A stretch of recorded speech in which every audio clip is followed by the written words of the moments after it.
गुजरात के मुख्यमंत्री भूपेंद्र पटेल ने पाटन में लेउवा पाटीदार समुदाय द्वारा आयोजित सामूहिक विवाह समारोह में के अवसर पर एक सभा को संबोधित किया।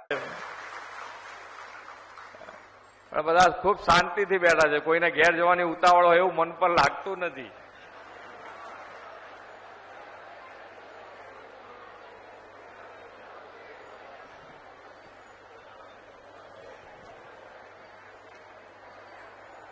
આજે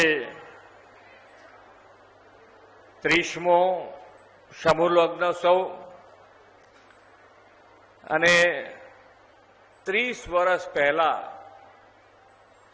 જ્યારે સમાજે સમૂહ લગ્ન શરૂ કર્યા હોય ત્યારે એ વિચાર આવવો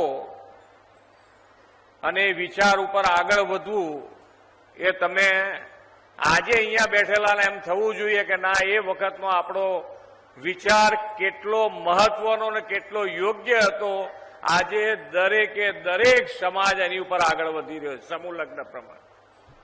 એટલે 30 વર્ષ પહેલા સમાજે જે પગલું ઉપાડ્યું કે સમાજને કેવી રીતે આગળ લઈ જવો, એ સમાજ માટે પણ ખૂબ ખૂબ અભિનંદનને પાત્ર આ નિર્ણય હતો।